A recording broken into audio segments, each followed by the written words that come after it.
Assalamualaikum warahmatullahi wabarakatuh. Selamat berjumpa di YouTube channel Realita TV di acara Sarita Sarinya Berita. Ya, kami masih menyoroti ya bencana di Sumatera dan ini sudah memasuki minggu ketiga ya, tapi kondisi masih sangat memprihatinkan. Hingga minggu ketiga ini pemerintah belum menetapkan bencana ini sebagai bencana nasional. Akibatnya banyak bantuan-bantuan dari luar, bantuan asing ini tertahan, tidak bisa masuk ya. Maka di media massa katanya maunya cuma tenaga kerja asing, bantuan asing ditolak begitu ya. Nah ini tentu sangat memprihatinkan mengingat kondisi korban di sana harus berjalan belasan kilometer hanya untuk mendapatkan beras ya agar keluarganya bisa makan, demikian juga tenda-tenda. Nah ini masih sangat dibutuhkan, sementara kemarin banyak ya beritanya itu BNPB mendirikan tenda hanya menjelang ketika Prabowo mau datang. Nah kondisi-kondisi seperti ini tentunya butuh perhatian ya, dan itulah yang akan kita bahas dalam Sarita Sarinya Berita.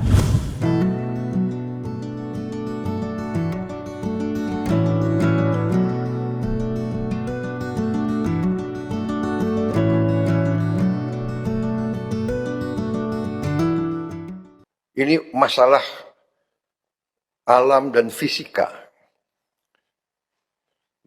Saya telah minta maaf, saya tidak punya tongkat Nabi Musa. Kita tidak bisa selesaikan dalam 3 hari, 4 hari, 5 hari. Mungkin 2-3 bulan aktivitas akan benar-benar normal. Tapi syukur alhamdulillah sebagian sudah masalah listrik, sebagian besar sudah menyala. Masih ada beberapa yang harus kita percepat, masih ada beberapa yang berbahaya. Tentu saja statement berkali-kali yang diucapkan oleh Prabowo ya, saya tidak punya tongkat Nabi Musa. Di berbagai permasalahan, masalah memberantas korupsi, statement Prabowo tetap, saya tidak punya tongkat Nabi Musa. Masalah perekonomian, saya tidak punya tongkat Nabi Musa. Sampai sekarang masalah bencana pun tetap ini diulang-ulang lagi, saya tidak punya tongkat Nabi Musa. Tentu ini sangat menyakiti hati para korban di sana, karena kita semua tahu bukan tongkat Nabi Musa yang dibutuhkan, dan kita tahu tidak ada orang yang pernah punya tongkat Nabi Musa, dan dari dulu bukan itu yang dibutuhkan ya.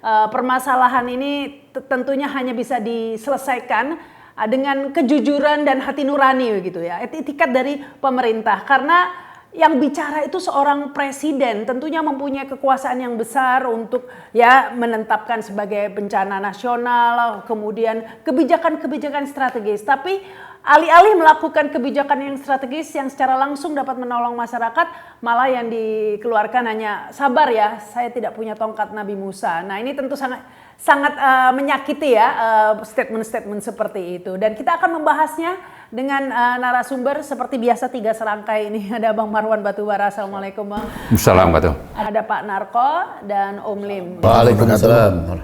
Iya, ini gimana ini Bang Marwan, kata Prabowo nggak punya tongkat Nabi Musa, makanya kalau gergaji aja punya kali ya motongin pohon. Ya silakan. Iya, makasih. Assalamualaikum warahmatullahi wabarakatuh. Alhamdulillahirrahmanirrahim. Allahumma shalli ala sayyidina Muhammad. Terima kasih bisa berbagi info dan pendapat pada acara Mbak Rahmah hari ini. Memang isu yang dihadapi Prabowo itu sejak dilantik sampai sekarang itu terus bertambah. Yang jelas yang namanya banjir bandang ya di Sumut, Aceh, Sumbar itu bukan sesuatu yang direncanakan, itu tiba-tiba datang. Jadi sudah banyak masalah korupsi, ada kejahatan Jokowi, ada pembangkangan oligarki, lalu muncul isu negara Morowali misalnya. Itu tiba-tiba bertambah pula dengan bencana yang ada di 3 provinsi itu. Jadi saya kira beban Prabowo itu semakin bertambah, tapi isunya bukan soal tadi bagaimana misalnya dia harus diharapkan bisa cepat ya, karena faktanya dia sendiri konon baru tahu itu 3 hari setelah kejadian. Kalau tidak salah itu setelah kunjungan Ketua Komisi 4 ya Mbak Titi bersama Menhan Pak Syafri Samsudin ke wilayah bencana itu. Dia baru tahu, artinya dari sisi pemerintah sebetulnya sih ini sudah masalah. Ada komunikasi yang macet ini. Iya, dan dia tidak tanggap. Ini orang sudah mati dan sekarang itu lebih dari 1.000 yang meninggal, lalu yang mengungsi itu sekitar 60 jutaan orang, 60 ribuan, kalau tidak salah 600 ya. Cukup banyak yang mengungsi. Maka jawaban Prabowo atau pernyataan soal tongkat itu jadi tidak relevan. Kenapa? Karena pada dasarnya memang tidak mampu dan tidak melaksanakan apa yang namanya tanggap darurat yang harusnya sangat cepat tanggap terhadap situasi ini. Kalau baru tahu 3 hari setelah kejadian, ini memang bermasalah ini presiden gitu. Apalagi setelah tahu ternyata misalnya tidak mampu menggerakkan BNPB yang awalnya kan menyatakan bahwa ini cuma di medsos saja. Setelah diproses baru minta maaf misalnya. Jadi BNPB-nya sendiri sudah seperti itu. Presidennya seperti itu. Nah, lalu masyarakat itu minta supaya ini dinyatakan sebagai bencana nasional. Kenapa? Karena memang ini sudah masuk kriteria yang diatur dalam Undang-Undang Penanggulangan Bencana nomor 24 tahun 2007. Di pasal 7 ayat 2 itu ada kriteria bahwa suatu bencana itu masuk kategori bencana nasional kalau misalnya jumlah yang meninggal itu sudah sangat besar. Kemudian kerusakan yang ditimbulkan itu juga sangat parah. Kemudian infrastruktur yang rusak itu juga sudah merata di mana-mana. Kemudian cakupan wilayahnya itu ada di 3 provinsi dan ada mungkin ratusan desa atau kampung yang terkena. Kemudian yang terakhir itu ada dampak sosial ekonomi. 5 hal ini diatur dalam Undang-Undang Penanggulangan Bencana nomor 24 2007 itu, dan ini harusnya Prabowo itu menjalankan itu, apalagi sudah banyak yang menuntut. Bantuan pun sudah menunggu. Betul, dan juga malah 4 hari yang lalu dia sudah disomasi oleh koalisi masyarakat sipil. Ada sekitar 100-an lebih NGO mensomasi Prabowo karena tidak kunjung menyatakan ini sebagai bencana nasional. Padahal ini sudah masuk kriteria yang 5 tadi, ya kan? Mau nunggu ribuan orang lagi yang mati. Sementara juga musim hujan ini masih belum berakhir, bisa saja masih akan menyusul misalnya. Jadi apa yang jadi alasan Prabowo tidak menyatakan ini buru-buru ya sebagai bencana nasional? Karena faktanya ya tadi BNPB terlambat, mobilisasi dari aparat juga itu sangat lamban, kemudian yang penting juga kemampuan keuangan negara. Ya karena apa? Karena daerah itu beberapa bulan yang lalu sudah mengalami pemotongan transfer daerah dari pusat. Sehingga dananya yang dimiliki itu sangat terbatas. Belum lagi nanti di APBN itu bicara soal bencana, itu dananya juga sangat minim, dipotong pula itu sudah kecil. Sehingga masalah dana itu sangat penting. Lalu kita baca misalnya statement dari AHY, perlu 51 triliun untuk membangun infrastruktur. Ya kan, sekarang saja yang namanya listrik di Aceh itu belum juga kunjung tersambung. Otomatis telekomunikasi juga terganggu.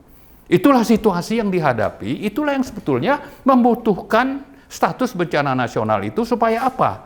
Supaya dana yang dimiliki oleh negara yang terbatas ini bisa terbantu dengan ini dinyatakan sebagai bencana nasional yang bisa datang dari banyak pihak, terutama dari luar negeri. Ya. Ada yang teriak-teriak ingin ini dinyatakan bencana nasional. Situasi terkendali. Saya monitor terus, sehingga saya ditelepon banyak pimpinan kepala negara yang ingin kirim bantuan. Saya bilang terima kasih, concern Anda, kami mampu. Indonesia mampu mengatasi ini. Ya. Ada yang teriak-teriak ingin ini dinyatakan bencana nasional. Kita sudah kerahkan, ini 3 provinsi dari 38 provinsi. Jadi situasi terkendali, saya monitor terus, ya, dan kita sudah merencanakan segera akan kita bentuk, apakah kita namakan badan atau satgas rehabilitasi dan rekonstruksi. Segera kita akan bangun hunian-hunian sementara dan hunian-hunian tetap. Bahkan mungkin saya dapat laporan dari Menteri Perumahan, ya, mungkin mulai hari Minggu ini kita sudah mulai membangun 2000 rumah. Kemungkinan rumah ini bisa langsung aja jadi rumah tetap, ya. Tapi yang kita butuhkan kan selama ini seperti di Aceh juga, kita bisa. Apa yang kita butuhkan itu yang mendesak itu adalah tadi bantuan itu, keuangan dan orang mungkin mobilisasi, termasuk juga makanan, obat-obatan. Bukan yang yang perlu kita khawatirkan itu soal misalnya ada intervensi atau tekanan militer misalnya, atau apapun itu, dan itu bisa disaring oleh Presiden Prabowo atau pemerintah melalui bagaimana supaya TNI, Polri bisa dikerahkan untuk mengamankan kepentingan nasional itu kalau ada hal-hal yang dikhawatirkan dari luar negeri itu. Jadi itulah situasinya, sehingga wajar saja kalau masyarakat sipil itu mensomasi Presiden Prabowo karena situasi sudah bahkan sudah menyurati PBB ya dari Betul. Aceh. Begitu. Nah, satu lagi yang perlu kita ingatkan, jangan-jangan ya, kalau ini dinyatakan sebagai bencana nasional, maka salah satu yang harus kita tuntut adalah adanya audit lingkungan. Audit lingkungan ini bisa dianggap kalau ada pelakunya yang melanggar, ini masuk kategori pidana. Kenapa? Karena sudah sampai membuat orang meninggal begitu banyak. Kerugian negara, kerugian misalnya tadi saya sebutkan infrastruktur, kemudian juga rumah dan sebagainya, jalan-jalan dan sebagainya, itu memang sangat besar ya. Bisa saja puluhan triliun dana itu atau kerugian itu yang dialami oleh negara dan rakyat yang ada di 3 provinsi itu. Sehingga wajar kalau itu disebut sebagai adanya pelanggaran pidana, dan pidana ini bisa diusut melalui adanya audit. Audit ini bisa jalan kalau tadi ini statusnya menjadi status bencana nasional. Nah, inilah yang mungkin dikhawatirkan oleh siapa? Oleh oligarki yang punya misalnya kebun sawit di sana, ada tanaman industri, ada tambang, ada pembangkit, ada pemalakan atau pengepulan kayu untuk diseludupkan, dan banyak hal kejahatan yang kalau dilakukan secara audit lingkungan secara menyeluruh melalui status bencana nasional itu sangat relevan, dan itulah yang dituntut oleh rakyat, dan mungkin itulah yang dikhawatirkan oleh Prabowo dan oligarki. Konon katanya Prabowo juga banyak punya lahan di itu provinsi itu. Nah, kita tidak mau presiden itu punya konflik kepentingan sehingga menomorsatukan kepentingan pribadi dan golongannya dibanding kepentingan jutaan orang yang ada di 3 provinsi itu. Dengan apa? Dengan tidak menyatakan ini sebagai bencana nasional. Yeah. Jadi karena itu kita dukung masyarakat sipil dan siapapun ya untuk menuntut Pak Prabowo menyatakan ini sebagai bencana nasional dan menghilangkan konflik kepentingan yang ada pada dirinya maupun pada golongannya oligarki yang memang terlibat dalam kejahatan lingkungan ini. Ya, ini memang yang digaris bawah itu ya, konflik of interest. Itulah yang membuat seperti agak lain ini bencana kali ini, benar-benar beda ya, karena semuanya seperti berusaha menutup-nutupi, berusaha mengkerdilkan begitu ya. Nah, jika sebelumnya, ini saya ke Pak Narko juga ya, jika sebelumnya Prabowo itu tidak pernah berkomentar sama sekali tentang penebangan pohon ya, ketika baru saja berkunjung malah mengatakan sudah membaik, malah mempromosikan kebun sawit. Sawit itu bisa buat solar, BBM. Tapi akhirnya setelah 2 minggu ini ya, setelah 2 minggu, hampir 3 minggu ini, saya baca di Kompas akhirnya Prabowo berkomentar juga nih Pak Narko soal penebangan. Saya baca di Kompas, Prabowo mengatakan pemerintah tengah menertibkan perusahaan-perusahaan yang tidak memiliki izin legal dan memperkuat koordinasi antar instansi untuk pengawasan di lapangan. Jadi pembalakan liar ini akan ditertibkan. Ini lucunya ya, padahal kalau udah bencana ini permasalahannya bukan masalah liar nggak liar. Yang nggak liar pun itu sudah melampaui batas kan begitu ya. Jadi artinya yang liar saja ditertibkan, sementara punya yang konflik interest tadi, punya Prabowo yang berjuta-juta hektar, artinya itu legal dong, nggak liar ya pasti. Iya, dan kita ingatkan ini pidana. Harus ada sanksi. Jangan justru ini menjadi hal yang akhirnya dilupakan sengaja gitu. Sengaja dilupakan untuk siapa? Untuk melindungi siapa? Mungkin presiden dan oligarki tadi. Sementara korban sudah banyak ribuan orang. Ya kan, ini harus kita kejar.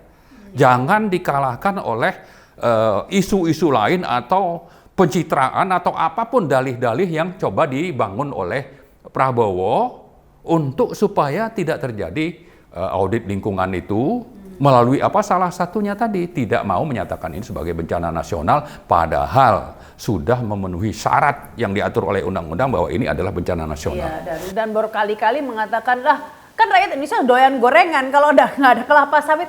Ini yang juga menyakiti logika publik, karena pada kenyataannya itu produksi sawit kita sudah melampaui dari kebutuhan nasional dan 60% lebih ya. Jadi kalau dihitung secara kasar, produksi CPO kita per tahun itu sekitar 45 sampai 50 juta ton per tahun. Konsumsi dalam negeri itu paling banyak 15 juta ton. Sehingga lebih banyak yang diekspor. Sisanya diekspor. Begitu. Dan mungkin nanti akan menjadi pencampur BBM solar, biosolar namanya, ada program B20, B30 dan sebagainya. Padahal ini juga sesuatu yang belum tentu kita sangat butuhkan pada saat misalnya harga BBM fosil itu sedang turun.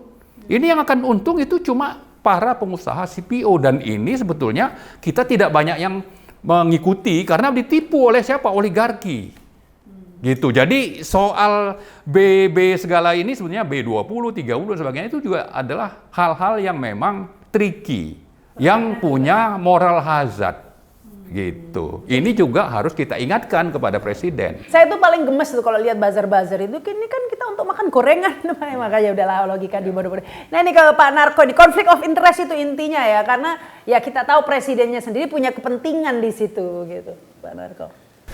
Terima kasih Bu Rahma. Assalamualaikum warahmatullahi wabarakatuh. Nanggapin bencana alam ini memang kita kadang-kadang bingung sendiri gitu. Tapi yang jelas bencana itu terjadi banyak analisis, banyak dugaan.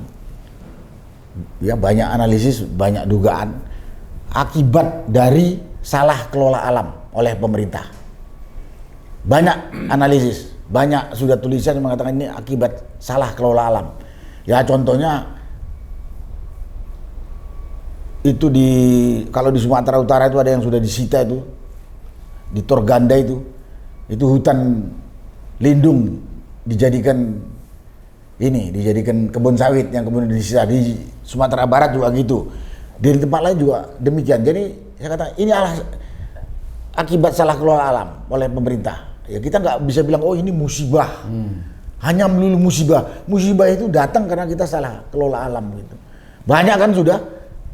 Dulu Luhut juga mengatakan ada kebun ilegal sekian juta hektar itu harus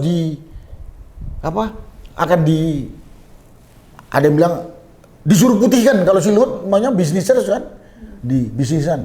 Padahal kalau dia sudah salah penggunaan alam, ya tadi ada hutan lindung, ada hutan ini lagi, atau hutan konservasi dan lain sebagainya, itu nggak boleh dibuat kebun. Nah dampaknya itu. Meskipun kata TNI nggak ada yang gundul kan. Nah, jadi gitu. Terus itu saya kata, ini akibat salah kelola alam. Dan yang membuat kesalahan ini tidak pernah diambil tindakan. Berlanjut sampai sekarang. Ada kemarin juga tulisan, sejak 2 dekade ini alam itu udah dirusak. 2 dekade berarti 20 tahun. Berarti itu 2 presiden. Dari sejak SBY sampai Jokowi, ya sekarang sampai masuk ke era ini Prabowo belum ada tindakan terhadap para pejabat bajingan yang merusak alam itu, yang terjadilah bencana ini. Ini tidak ada. Jadi kalau ini tidak dilakukan penindakan, tadi sampaikan oleh Pak Marwan, itu tidak pidana itu. Oh, maling-maling, bajingan-bajingan senang banget nih. Dan yang belum jadi maling gitu, kalau ada kesempatan ini bakal berbuat lagi ya, maling juga nggak diapa-apain kok katanya gitu. Nah itu bicara tentang ini sebabnya nih. Jadi jangan curah hujan. Kemudian yang kedua pada kesempatan ini saya cuma mau menyampaikan masukan lah, kalau mau dibilang kritik kepada tim kerjanya Prabowo. Tim kerjanya Prabowo itu kan menteri, kepala badan, ya mungkin cuma sampai kemudian pada pemerintah daerah. Ini saya nggak tahu kenapa gitu. Kepala BNPB tadi mengatakan bahwa bencana yang terjadi tidak separah seperti yang diberitakan medsos. Itu medsos saja yang ramai banget. Terakhir minta maaf. Kepala BNPB bisa ngomong seperti itu. Manusia kayak gini masih dipakai. Terus Panglima Kodam 1. Aku ini juga pernah jadi Panglima Kodam 1, katanya. Saya sudah cek, saya sudah terbang di atas daerah bencana. Nggak ada kok penggundulan hutan katanya. Nggak ada penggundulan hutan. Dan masih dipakai? Dan masih dipakai. Dan banyak lagi. Bahlil bilang listriknya udah nyala. Bahlil ngomong dalam terbuka, nanti malam hidup listrik 93% katanya. Depan orang banyak. Terus teriak, sampai besok belum hidup itu listrik. Kemudian ada lagi daerah Tamyang kebanjiran. Prabowo mau datang ke sana, dibangun itu tenda, baru dibangun baru listrik.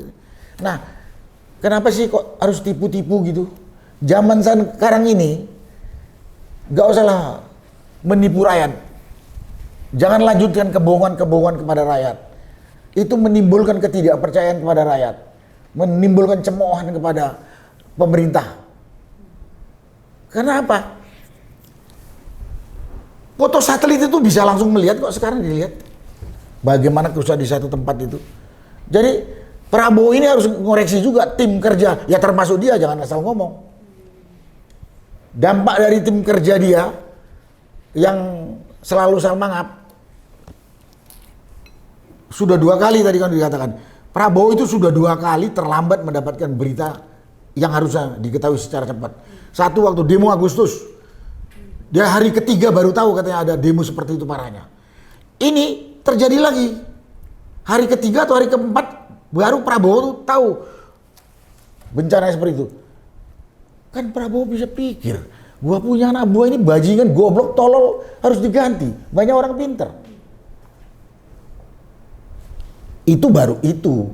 Bisa jadi keterlambatan berikutnya besok Republik Indonesia dia bubar kalau diserang sama negara yang memang menginginkan ngambil kita gitu kan. Nah, itu dan banyak. Udah telat informasi, ini juga gampang dibohongi juga Pak Narko. Iya, menurut saya terlambat informasi itu memang gampang dibohongi. Kan gampang dibohongi gitu. Jadi dan tidak peka Presiden. Saya dapat informasi dan orangnya telepon ke saya. Di Port Klang, Malaysia itu, katanya orang Aceh yang ada di perantauan di Malaysia itu udah mengumpulkan logistik di atas 500 ton. Dia sudah siap kirim sewa kapal sendiri, tapi nggak boleh masuk. Sehingga kemudian kemarin ada anggota DPR Provinsi Aceh yang mengatakan kalau pemerintah pusat nggak mampu bantu kita atau nggak mau bantu kita, biarkan kita membuka diri untuk menerima bantuan dari luar. Bahkan dia katakan kami juga berdiri di sini mampu katanya. Sebetulnya kalimat-kalimat ini atau kata-kata ini harusnya dievaluasi dan kemudian ditindaklanjuti dengan cepat. Karena rakyat dalam kondisi kayak gini nih sebetulnya nggak perlu status bencana nasional atau tidak bencana nasional. Yang perlu itu cepat bala bantuan yang diperlukan. Karena gubernur mengatakan kebanyakan korban ini bukan karena kebanjiran, tapi karena kelaparan. Yang ngomong gubernur nih. Ya. Dan saya dengar juga katanya di Jakarta ini sudah numpuk pada beberapa tempat logistika untuk disiapkan untuk dikirim mana, tapi nggak ada transportasi ke sana gitu. Jadi rakyat nggak butuh lah status itu, terserah. Rakyat ya kalau ditanya, yang butuh kecepatan bala bantuan yang diperlukan gitu. Nah. Berikutnya, kenapa pemerintah yang ketiga ini yang jadi pertanyaan, dan saya berharap pemerintah ya mengevaluasi dengan jujur, jangan bohongi lagi rakyat, jangan tutupi lagi kebusukan, ketololan, dan kebobrokan pemerintah. Apa yang mau saya sampaikan? Kok berat banget sih menyampaikan itu statusnya bencana nasional biar cepat bala bantuan dan segala macam gitu? Kok susah banget? Dan banyak orang kemudian menganalisis, menduga. Kenapa? Pemerintah takut kalau ada bala bantuan dari luar, kalau bencana nasional, kan ada bala bantuan dari luar, pasti ada orang masuk sini. Kalau asal masuk sini apa? Ketahuan kenapa bencana ini? Penggundulan hutan, akibat ya apalah namanya deforestasi tadi, itu kan macam-macam tuh. Bisa kena diambil kayunya dibuat kebun, bisa karena buat tambang, bisa lain-lain. Ketahuan oleh dunia, takut dia anukan gini. Jadi pada kesempatan gak usah tipu-tipu lagi. Yang hal ketiga ini, kenapa menentukan status itu aja berat? Saya berpengalaman waktu terjadi kasus tsunami tahun 2024. Saya waktu itu komandan Korem di Siantar. Dekat tuh daerah saya perbatasan itu. Cepat sekali itu masuk bala bantuan ke sana ke sini. Banyak negara lain masuk. Takut, nyatanya kan selesai tentara-tentara itu, tentara asing ya, dari Eropa, dari Timur Tengah, dari Asia Timur datang ke situ semuanya. Bantu gitu. Ya bantu deh sepertinya. Kalau dia kemudian melihat negeri kita, ya nggak apa-apa. Tapi kemarin atau saya tadi diskusi sama Pak Marwan katakan ditakutkan kalau ada bala bantuan asing itu nanti ada penyusupan intelijen asing. Ini ditakutin ada penyusupan intelijen asing. Di Morowali sana ribuan orang Cina tuh nggak dianuin. Ada bandara ilegal tanpa ada bandara imigrasi. ilegal saya nggak diributin. Sampai sekarang masih hidup itu. Bukan cuma Morowali. Bukan cuma Morowali, banyak lagi. Ada di Weda, ada juga Sukanto Tanoto di Sumatera. Di Riau. Ini kok dibuat alasan takut kalau nanti bencana nasional ada orang asing, takut orang-orang intelijen. Sekarang ini dunia intelijen ini udah nggak ada yang sulit, nggak usah ada tipu-tipu lagi. Kamera satelit itu, jangankan HP nih, batang rokok satu aja bisa tertinjau kalau memang diarahkan ke situ gitu. Jadi nggak usah buat alasan. Jadi dugaan nggak mau menetapkan status bencana nasional karena takut ketahuan akibat banjir ini akibat apa? Akibat salah kelola alam oleh pemerintah. Kan malu dia kalau tahu itu. Itu dugaan semua. Banyak analisis seperti itu gitu. Kok seperti itu? Tapi terus pemerintah nggak kasihan dengan rakyat yang udah mati ribuan itu. Daripada gua ketahuan tolol saya, mau matilah rakyat itu pikir dia kan. Kan begitu kesimpulannya kan. Nah, biadab nggak itu pemerintah? Nanti saya jadi 3 hal tadi itu. Banjir karena salah kelola alam, banyak buktinya sudah. Yang kedua, menghadapi bencana kayak gitu, tim kerjanya Presiden Prabowo banyak yang nggak berkompeten, banyak yang tolol atau menutup-nutupi. Antara dua aja, antara tolol nggak tahu atau menutup-nutupin dosa. Yang ketiga, kenapa pemerintah Prabowo tidak mau menetapkan ini sebagai bencana nasional? Karena diduga Prabowo atau pemerintah Republik Indonesia ini takut kalau ada bantuan asing, ketahuanlah ketololan, kerusakan negara ini akibat salah kelola oleh pemerintah. Itu yang terjadi, yang menurut analisis, menurut diskusi saya orang sana, saya orang Aceh, jadi saya bisa komunikasi setiap saat. Dan Aceh itu yang diantara Aceh, Sumatera Utara dan Sumatera Barat, yang paling parah memang Aceh, paling luas yang terdampak oleh bencana itu. Dari gunung, dari yang namanya Kabupaten Aceh Tengah, sampai ke pantai yang namanya Tamiang, Aceh Timur, Birun, tersapu itu sampai ke laut. Dan tertimbun kayu. Iya, tertimbun kayu. Nah, dari timbunan kayu itu aja buat polemik oleh pejabat untuk menutupin ketololannya. Ada yang bilang, siapa itu? Wakil menteri atau menteri mengatakan, setelah dicek kayu-kayu itu tercabut katanya. Bukan karena dipotong katanya. Danau Singkarak tertutup sama kayu. Pantai Padang tertutup oleh potongan kayu. Bahkan potongan kayu itu ada yang sampai menumpuk di Pulau Nias. Itu bukan kecil itu. Tapi ya itu, pemerintah kita tidak jujur. Itu aja yang saya kata. Itulah ya. Enggak butuh tongkat Nabi Musa, butuh kejujuran. Kejujuran. Butuhnya kejujuran. Itu aja. Bu Rahma yang bisa saya sampaikan. Iya, saya ke Om Lim ya.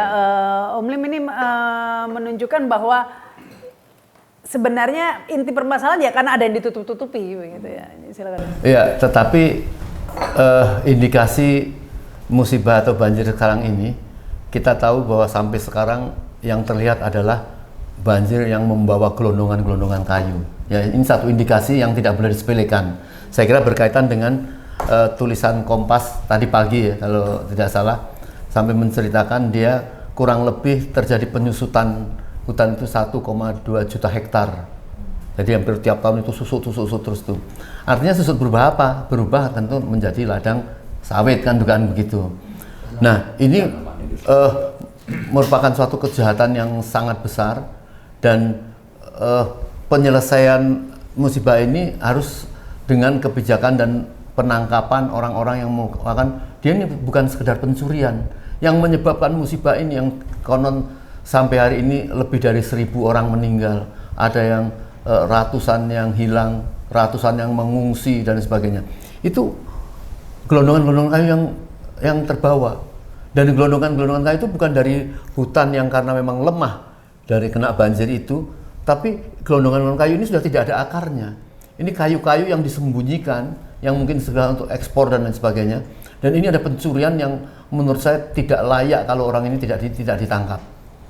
Maka pengatasannya memang harus ada penelitian. Saya setuju dari pandangan Pak Narko tadi, kemungkinan takutnya ada bantuan-bantuan asing, termasuk orang yang gampang sekali meneliti disebabkan apa. Tapi begini Om Lim ya, sebenarnya untuk menutupi penyebab bencana di Sumatera itu hampir tidak mungkin gitu ya, karena seperti di satelit ada semuanya itu sebenarnya. Dan sekarang ini wartawan asing sudah datang meliput, itu ya pasti ketahuan juga sih sebenarnya. Blok yang pejabat yang bertanggung jawab. Jadi kan jelas sekali lah secara Al Jazeera semua sudah datang, semua sudah datang. Secara mendasar kan sudah banyak lah berita-berita atau penelitian atau kajian. Karena kalau wartawan lokal, wartawan dari Indonesia itu kan bisa diintimidasi. Kemarin kan viral tuh videonya wartawan Kompas atau mana itu ya, diancam. Tapi kalau wartawan asing gimana mengintimidasinya? Ya, yang harus dikelirkan dan kita sepakati bahwa pembalakan hutan ini adalah menjadi penyebab utama. Ya. Pohon itu dalam penelitian kalau dipotong itu ternyata aliran air dari bawah itu naik ke pohon sampai mengirimkan air ke menjulang pohon-pohon itu, dan itu ribuan yang seperti itu. Artinya air memang tidak bisa tersedot, itu yang menyebabkan banjir itu. Nah, yang kayak gini menurut saya ada penelitian ini sejak kapan? Tadi tulisan Kompas kalau dilihat dari beberapa lama itu, ini sudah semenjak Presiden zaman SBY. Di situ tentunya ada Siti Nurbaya, ya, Zulhas dulu. Ada Zulhas, Zulkifli Hasan dulu. Tapi setidak-tidaknya waktu tsunami belum ada tuh gelondongan kayu, Pak. Belum ada waktu tsunami 2004. Ya, waktu SBY baru menjabat ya 2004. Saya kira ini adalah satu teguran, bukan hanya saja sekedar mengatasinya, tapi ini ketidakmampuan ya Presiden dan dalam banyak hal. Ini sekarang bukan ini ketidakmampuan, saya kira yang harus kerakusan. Nah, jangan-jangan saya dengar yang mempunyai banyak lahan untuk sawit itu Sukanto Tanoto misalnya. Ya kita nggak ngerti, mungkin di sana ada perusahaan-perusahaannya juga, penguasa-penguasa yang termasuk keluarga Prabowo di Aceh dengan di Sumatera Barat. Iya. Bahkan di daerah yang paling parah. Apakah ini termasuk Apalagi atau enggak tahu lah. Tapi Kepala Lestari itu ya. Ini masa hebat mengaku saya memegang 4 Menko dan semua ini kan ini yang orang mengatakan ini menteri ASU ini atas segala urusan. Nah, ini harus ditindak. Kalau tidak ya, sudah rakus tadi kata Pak Narko benar. Bagaimana perusahaan yang selayaknya dimiliki negara, dimiliki oleh mereka-mereka pribadi. Seolah dia mempunyai kewajiban menjaga 7 keturunan ke belakang. Ini rakyat harus marah. Kalau rakyat tidak mendesak, mengoreksi, ini musibah demi musibah. Ya kemarin kita masih ribut masalah Morowali, sekarang tertutup dengan kasus ini. Pasti akan terjadi satu musibah yang besar lagi karena memang ada kejahatan dan Allah pasti akan membongkar kejahatan-kejahatan yang. Karena praktek mereka masih lanjut kan, ada videonya itu kelapa sawitnya masih diangkutin, kayu-kayunya juga masih diangkut begitu ya. Jadi saya juga dengar tadi seolah Prabowo itu mau nyepelekan nanti gampang laki-laki ada tongkat. Ini kan menghina agama Islam. Seolah kalau ada ajaran apa pakai tongkat ada selesai. Enggak. Kejahatan memang harus diatasi dengan penegakan hukum dan maka itu ada hukuman-hukuman yang setimpal. Orang yang nyuri kambing ya hukumannya ya sekian, itu orang yang nyuri sapi beda lagi. Orang untuk merusak alam dan merusak manusia juga harus mungkin kalau dipotong tangannya di sana itu sampai tangannya habis dipotong lagi. Ini harus ditegakkan supaya kita menghilangkan bencana-bencana yang akan datang. Kalau tidak akan terulang lagi dan terulang lagi. Iya, jadi kesimpulannya ini mungkin memang di balik bencana ini terlalu banyak dosa yang ingin ditutupi, begitu ya. Itu intinya ya. Nah, namun jangan-jangan itu juga saya ke Bang Marwan ya, jangan-jangan itu juga yang membuat dosa-dosa itulah yang membuat Prabowo ini begitu tak berkutik untuk menghadapi Jokowi. Tapi nanti kalau dibilang dosa gitu, Bu Rahma, dikira kita berbicara tentang kesalahan pelanggaran. Kesalahan dan pelanggaran itu kan dosa juga kan. Tapi kalau kita bilang kesalahan, pelanggaran, kejahatan. Mereka dengar nih. Karena belum tentu ada orang percaya sama agama. Ini di dunia ini banyak orang yang nggak percaya sama agama, bisa ada dosa. Jadi kejahatan. Kejahatan itu apa yang dilakukan? Pelakunya penjahat. Ya terlalu banyak kejahatan yang ditutupi sehingga mau menindak tegas Jokowi ini juga susah ya. Itu sebabnya orang-orang Jokowi dalam hal ini Bahlil, Gibran semua. Nggak susah Bu Rahma. Karena pemerintahnya letoy takut sama si Jokowi. Apa susahnya dosanya? Nanti kalau kejahatannya terungkap, nah itu kan tadi tuh saling menutupi, saling memuji, saling melindungi. Ini kan selalu saling-saling ini intinya. Satu tim saling-saling, satu paket istilahnya Jokowi. Iya, jadi kenapa kita bilang bahwa ini masuk kategori pidana? Berarti itu memang kriminal, kejahatan yang harus dihukum, ada sanksi yang harusnya diterapkan. Dan itu akan lebih gampang dilaksanakan kalau ada landasan dari Presiden menerbitkan Kepres menyatakan bahwa ini adalah bencana nasional. Jadi Kepres atas dasar tadi perintah undang-undang tentang penanggulangan bencana nomor 24/2007 tadi. Dan ini mestinya harus dikejar oleh siapa? Oleh DPR. Untuk apa? Untuk supaya pemerintah ini benar-benar melaksanakan perintah undang-undang itu. Fungsi DPR adalah bagaimana melakukan pengawasan supaya undang-undang dijalankan. Tapi Presiden tidak kunjung melakukan. Kenapa? Karena pidana ini di samping menyangkut oligarki, ada juga yang menyangkut Jokowi, ada ya juga yang menyangkut Presiden sendiri yang punya konflik kepentingan. Nah, ini kita ingatkan supaya Presiden segera sadar. Ya, kenapa pidana ini harus benar-benar dikejar pelakunya supaya apa? Supaya ini negara aman.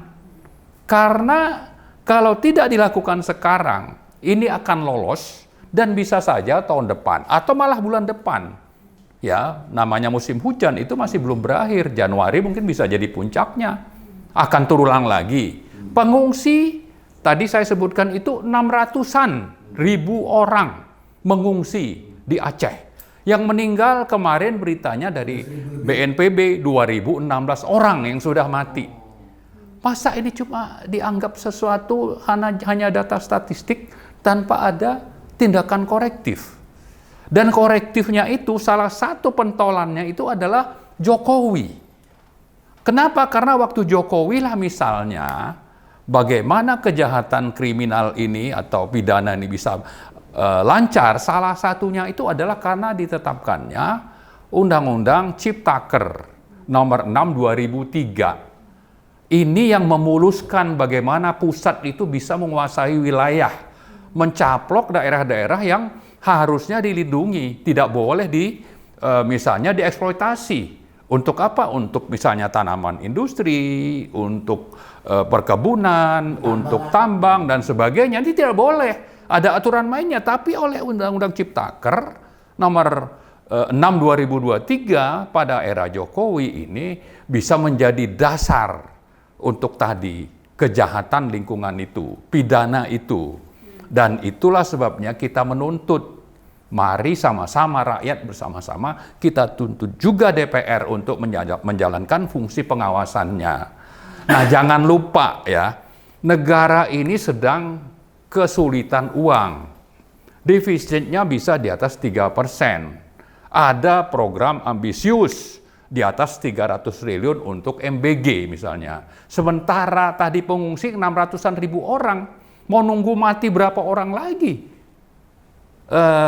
Ini tidak dinyatakan sebagai bencana nasional. Kenapa? Karena tidak punya kemampuan keuangan pemerintah itu. Keuangannya bermasalah. MBG itu jadi ngasih makan orang bisa makan, yang nggak bisa makan nggak dikasih makan. Iya, tidak kasih makan. Belum lagi tadi kita bicara soal infrastruktur yang rusak, cari makanan, beli makanan aja itu mereka harus berkilo-kilo datang gitu. Cari di mana ini? Makanan tidak ada. Kenapa? Ya seperti tadi salah satunya itu BNPB-nya seperti itu kelakuannya. Kemensosnya hilang. Hilang. Cuma ngurusin apa? Ngurusin tambang. Iya. Tambang yang sebetulnya itu kejahatan konstitusional, melanggar pasal 33 Undang-Undang Dasar. Jadi DPR hilang, Kemensos hilang, kasian juga ya. Betul. Rakyat terus akhirnya kalau memang tadi menyatakan mau merdeka, ya Aceh itu ya harap maklum aja. Ya kan? Ini menyangkut masalah survival. Ini kami akan hidup nggak ini gitu ke depan. Itulah saya kira acara ini kita sekaligus mengingatkan kita semua, termasuk terutama Pak Prabowo.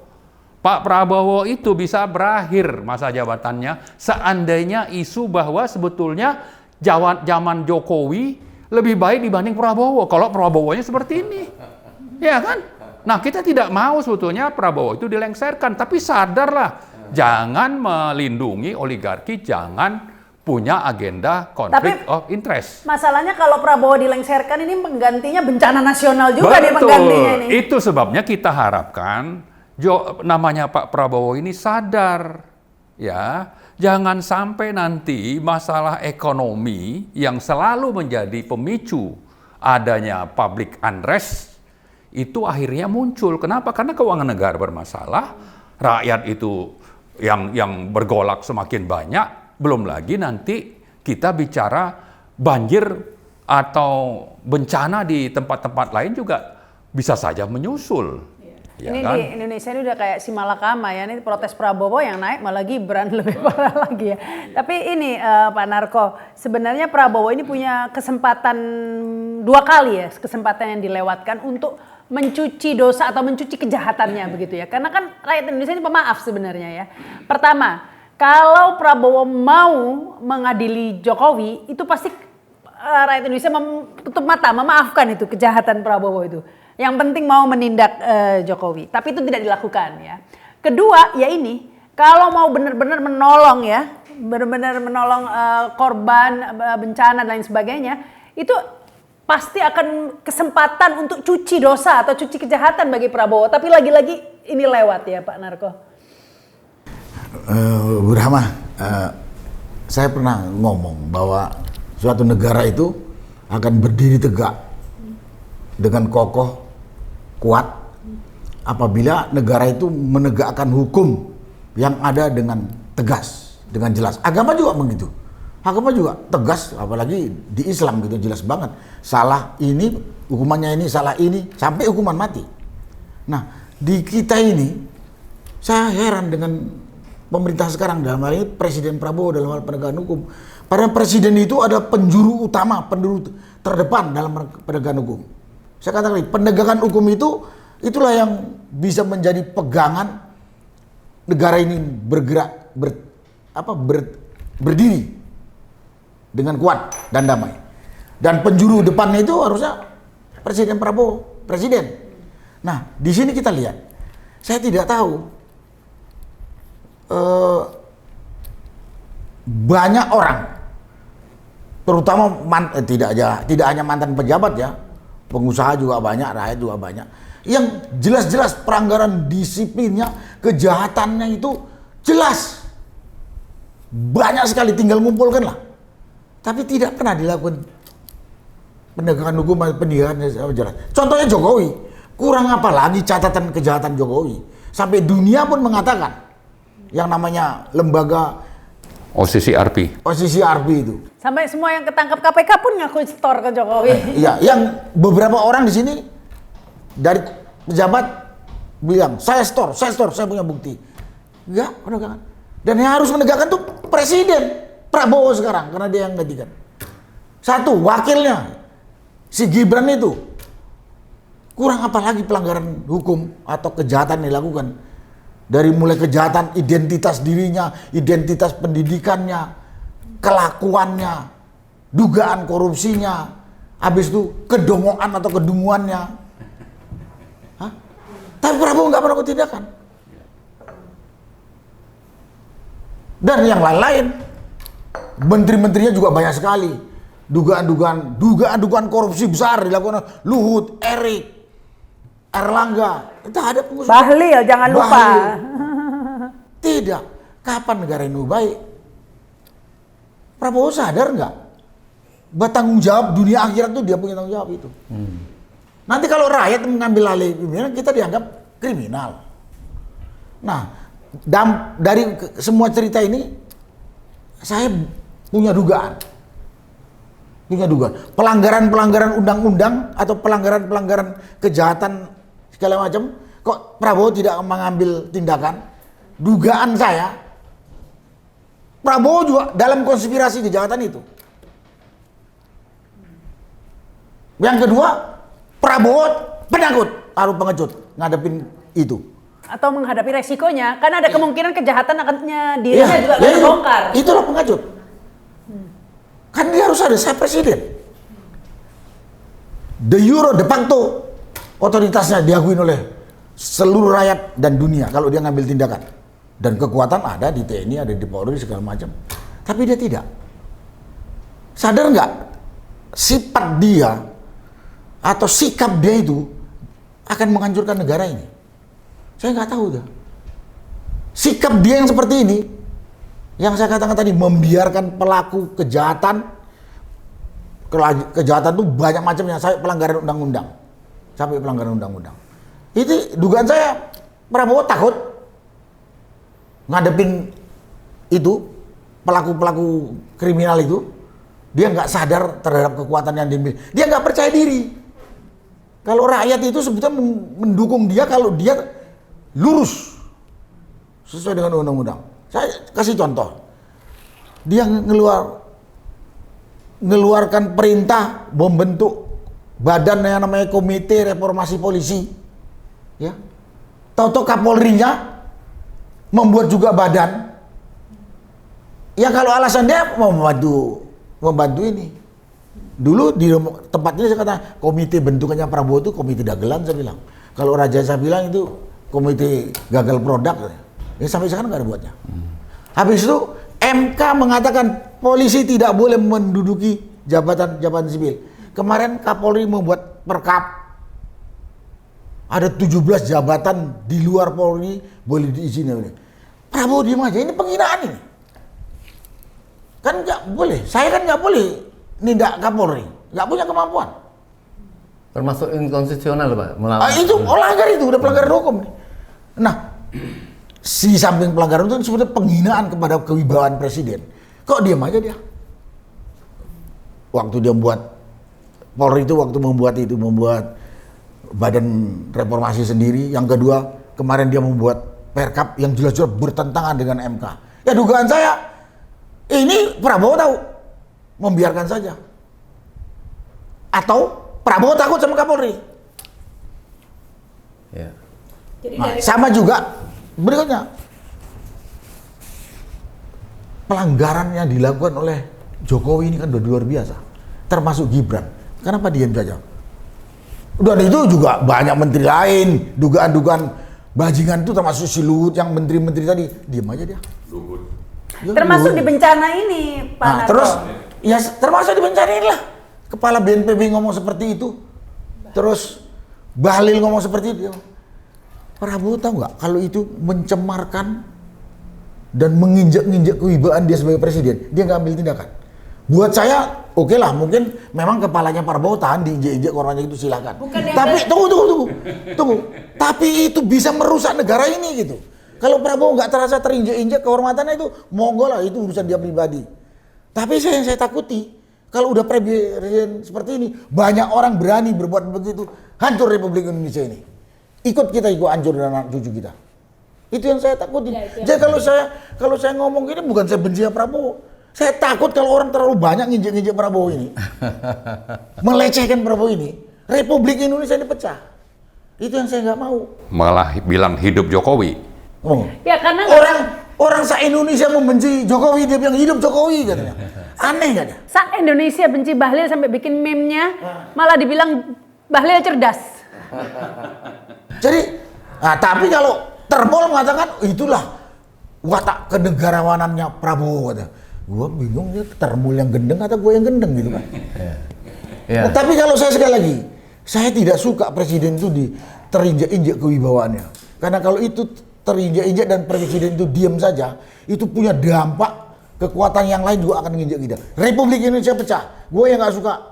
Saya nggak mau Republik Indonesia dipecah. Karena saya pun ikut mati menderita termasuk anak turunan saya.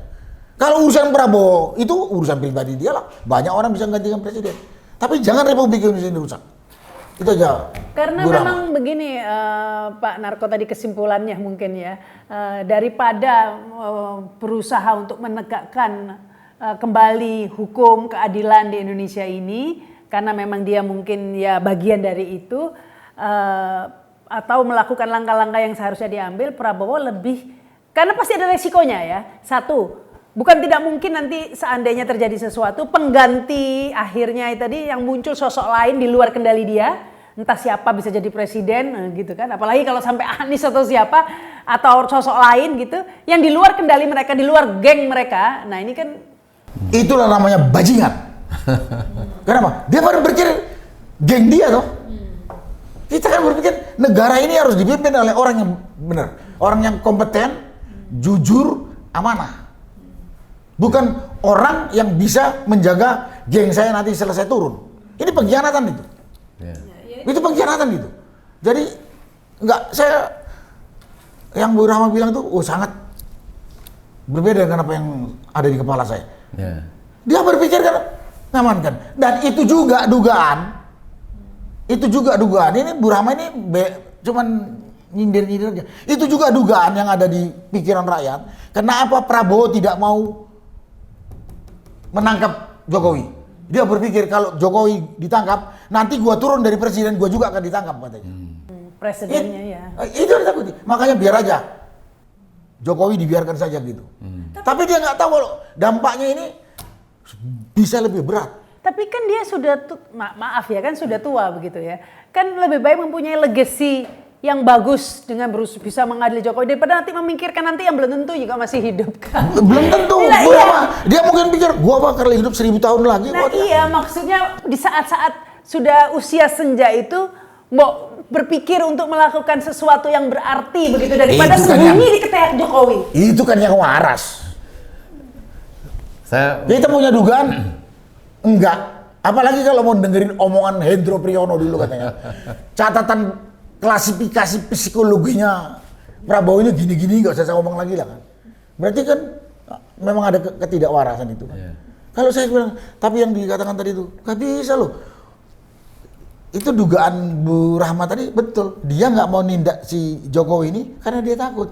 Nanti kalau dia gue tindak, dalam hatinya, nanti saya turun, karena saya juga punya catatan negatif, mungkin sama banyaknya. Yang udah nggak bisa dirahasiakan lagi. Ya, nggak bisa dirahasiakan. Yang kedua, oh nanti ngadepin risiko. Kita hidup di dunia ini udah risiko, nanti masuk neraka atau masuk surga. Tergantung kita bagaimana menyiapkannya. Risiko kan? Kalau jadi tentara, saya bersyukur bisa pensiun hidup. Banyak teman saya belum masa pensiun, dia sudah pensiun dari dunia ini. Risiko ya keputusan Tuhan ya, umur kalau kita bicara keputusan Tuhan. Tapi dia dipanggil sama yang Maha Kuasa pada saat sedang tugas. Ya namanya pemimpin harus ada resikonya Itu. memang ya. Kalau takut ngadepin risiko, jangan jadi pemimpin. Nah, perlu saya sampaikan juga di sini. Saya kemarin baca buku, baca tulisannya kita punya tokoh agama itu, Buya Hamka. Sebagai pemimpin, kalau kau nggak bisa menegakkan keadilan, pakai saja bajumu itu kain kapan dan siap dikubur. Itu yang ngomong Buya. Kalau sebagai pemimpin nggak bisa menegakkan keadilan, jangan jadi pemimpin, itu udah gampangnya. Karena akan dimintain pertanggungjawaban sampai ke akhirat. Yang percaya akhirat, yang nggak percaya gue nggak tahu. Itu ya Bu Rama. Yang percaya akan ada akhirnya juga. Karena kalau saya lihat serakahnya nih kayaknya mereka percaya nggak bakal mati kali hidupnya. Nah, iya betul, mungkin dia pikirnya 1000 tahun itu. Iya, karena kalau umur orang berapa sih, berapa banyak sih uang itu, Luhut itu butuh uang berapa banyak sih kok sampai ngumpulin, mau hidup berapa puluh tahun saya lagi nggak ngerti. Ini selain dilanjutkan ya. Iya, saya mencoba kita melakukan evaluasi atau introspeksi bersama. Karena musibah ini toh akhirnya yang terkena kan bukan orang-orang jahat, tetapi orang-orang yang baik pun juga akhirnya terkena. Janganlah kita menjadi mengubah berkah menjadi musibah. Karena di negeri Indonesia ini saya belum amati ada negara mana yang lebih kaya dari Indonesia. Di bawah tempat kita duduk ini semua ada, ya, minyak, nikel dan lain sebagainya, dan bahkan di atasnya, luasnya, jumlah penduduknya. Mengapa kita menjadi musibah? Saya kira ini saya melihat dari Quran surat Al-A'raf 9697 itu Allah mengatakan kalau kamu jadikan penduduk dunia ini menjadi beriman dan bertakwa, maka akan keluar keberkahan dari langit dan dari bumi. Tetapi mengapa bumi yang hebat Indonesia ini yang ada musibah? Ini memang karena manusianya. Nah, kita selama ini kan ribut melihat ada musibah-musibah ini sejak pemerintahan rezim Jokowi. Ini yang orang koreksi. Saya curiga, jangan-jangan ya, sekarang masih ribut masalah ijazah palsu belum selesai. Saya kok tidak yakin orang setolol beliau bisa membuat ijazah sendiri, mendaftar sendiri. Ini kan berarti ada gerombolan yang memang membuat Indonesia seperti ini, menjadikan Jokowi seperti seorang penjajah dan bahkan fakta menjadi penjahat. Ini ada kelompok lain atau bisa jadi dari negeri lain yang memang iri sama Indonesia, kita dibuat seperti itu.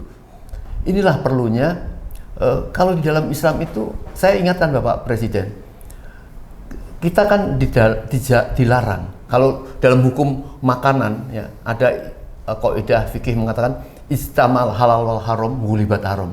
Bersatunya barang yang haram dengan yang halal jadi gulibat haram, dimenangkan yang haram.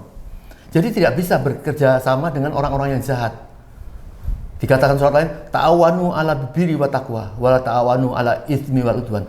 Jangan kamu tolong-menolong kepada orang yang jahat dan curang, tapi tolong-menolonglah kepada orang-orang yang berbuat baik. Nah, jadi kalau kita mau membuat kebaikan Indonesia, bekerja dengan orang-orang jahat, bekerja dengan tidak baik, tidak bisa. Inilah introspeksi ini.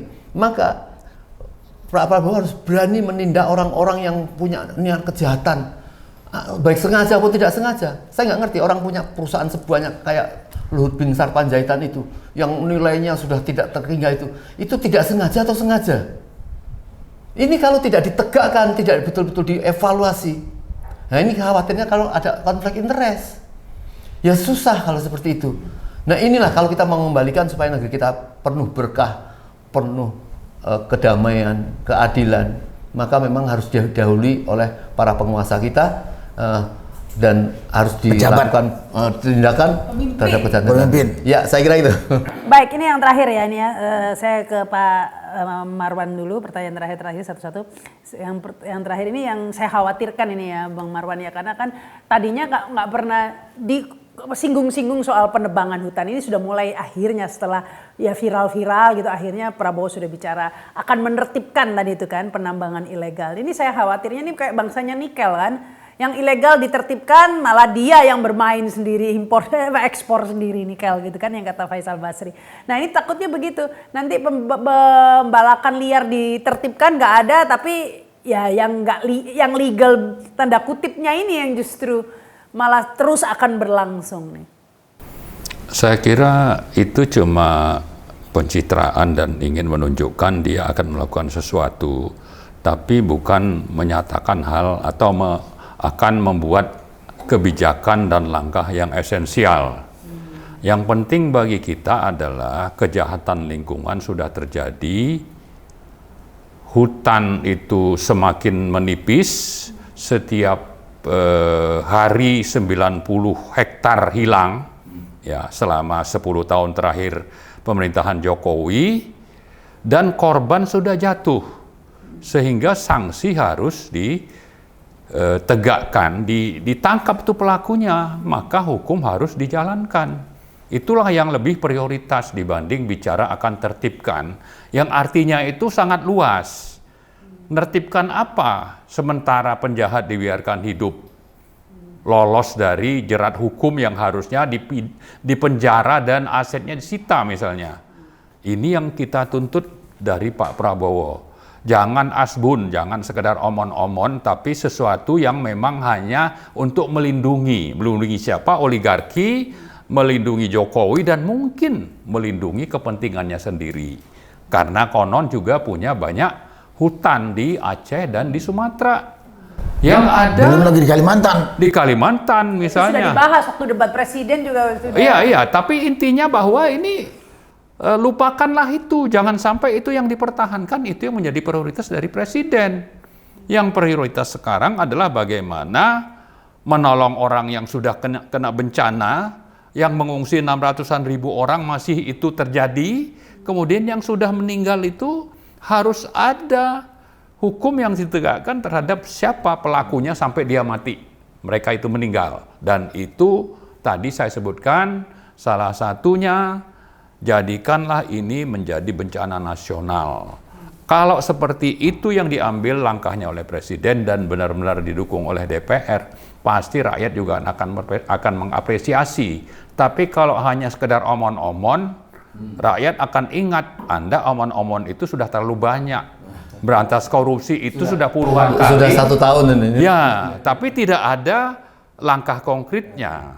Sehingga saya pernah bilang ini kita bisa label itu Presiden Prabowo itu menjadi presiden omon-omon. Nah, kita tidak mau itu, ya. Kita tetap ingatkan baik-baik, tapi ada batasnya.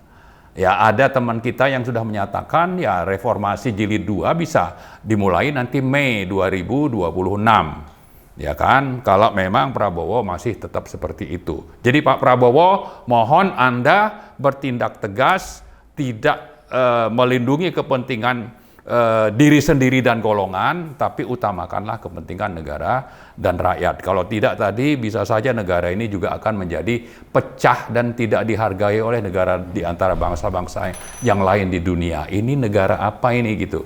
Ya, bisa saja itu Cina juga memang sudah menyusun langkah untuk akhirnya mencaplok kita. Kalau Pak Prabowo-nya seperti itu. Ya, saya kira itu mungkin. Silakan ini Pak Narko. Closing statement saya. Yang terakhir. Dari saya, Bu Rahma, yang kalau diminta pernyataan, saya berharap Presiden Prabowo ini bertindak tegas sesuai dengan hukum yang sudah ada. Tidak ada kompromi kepada penjahat. Dan jangan omong-omong doang. Dan istilahnya, tindak tegas, tegakkan hukum. Bersihkan aparat dulu tapi. Jadi kalau ditanya, bersihkan dulu aparat yang digunakan oleh Presiden Prabowo untuk menegakkan hukum. Bersihkan menteri-menterinya juga, Pak. Iya, termasuk lah itu.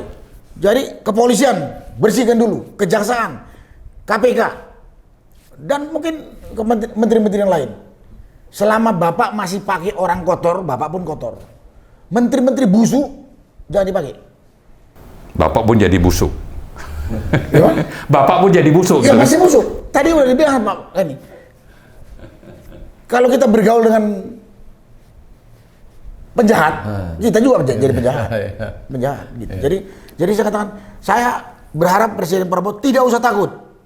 Rakyat mendukung dalam penegakan hukum kalau menghadapi para penjahat yang kebetulan sudah mungkin 10 tahun lebih berkuasa. Rakyat akan ikut Bapak. Tapi kalau enggak, Bapak juga ikut akan dihantam rakyat karena dinyatakan juga kawannya penjahat. Kawannya penjahat. Itu yang kita. Selama Bapak masih takut, nggak berani menghadapi penjahat yang udah dikatakan, bagusnya Bapak mundur aja nggak usah jadi presiden. Kalau Bapak takut ngadepin risiko, jangan jadi pemimpin. Kalau Bapak tidak bisa menegakkan keadilan, jangan jadi pemimpin. Itu deh saya. Baik, Terima kasih. Kita ingatkan bahwa pemerintahan Pak Prabowo ini sudah 1 tahun. Semua orang mengatakan omon-omon. Ya. Jadi, apakah kita melihat ada indikasi dia akan melakukan omon-omonnya itu? Kalau tidak, sebagaimana Pak Narko tadi, memberatkan hari Bapak nanti di akhirat sebagai pemimpin yang mencelakakan jutaan, ratusan juta orang Indonesia, orang yang harus dipimpin dia. Ini peringatan penting. Karena percayalah, dari awal kita selalu katakan, Bapak itu membawa Jokowi yang dia concernnya hanya satu. Apakah dalam kebijakan Pak Prabowo menyelamatkan dia atau mencelakakan dia? Kalau kita akan menegakkan, pasti Jokowi itu akan mengancam Anda yang diprediksi banyak orang. Kalau Koni mengatakan cuma 2 tahun, itu akan terjadi. Tetapi itu suatu nilai yang sangat besar apabila kita dimusuhi dengan orang jahat. Saya kira itu menjadi pahalanya besar sekali. Jadi kalau Jokowi maunya pokoknya apa yang dilakukan Prabowo harus sesuai dengan dia untuk mengamankan dia. Ini sudah terlihat bagaimana ada kepolisian yang akan direformasi oleh Pak Prabowo, tahu-tahu MK yang dianggap lebih tinggi dilanggar begitu saja. Mampu nggak menegakkan ini? Kalau tidak, ya itu tadi omon-omon ini, Pak. Dan ini berbahaya. Sebaiknya memang harus segera mundur saja, atau daripada nanti mundur sendiri dengan tidak elegan. Dan bisa mungkin di 2029 nanti orang akan mendukung kalau betul-betul tegas, nggak peduli pandang bulu. Saya kira itu. Assalamualaikum. Baik, terima kasih nih Om Lim, terima kasih Pak Narko, terima kasih juga Bang Marwan. Ayolah Pak Prabowo ya. Kita nggak butuh tongkat Nabi Musa, Pak, butuh kejujuran saja begitu ya, butuh keberanian pejabat-pejabat yang tidak memikirkan kepentingan sendiri, itu saja Pak. Jadi kejauhan kalau ngomongin tongkat Nabi Musa ya Pak ya, asal kita jujur saja, tidak menutup-nutupi dan tidak mementingkan diri sendiri ya. Insya Allah ini semua bisa diatasi ya, karena kita sudah melalui berbagai bencana yang tsunami dan bencana yang lebih besar sebenarnya, tapi itu bisa kita lalui. Ayo Pak, tunggu apa lagi Pak kalau ini dibiarkan? Hutan di Indonesia ini udah botak kayak kepala Mulyono ya Pak ya. Mau tunggu apa lagi begitu ya Pak ya. Ini musim hujan juga belum habis. Nah kalau hutan-hutannya sudah gundul atau botak, Sumatera bisa banjir lagi, Kalimantan juga sudah botak Pak, ya kan? Ini juga bisa, jangan sampai bertambah menjalar ke daerah-daerah lain. Jangan sampai juga ini korban meninggal sudah tembus angka 1.000, jangan sampai 1.000 atau 2.000 ya Bang Marwan? 1.016 kemarin ya. Kemarin ya.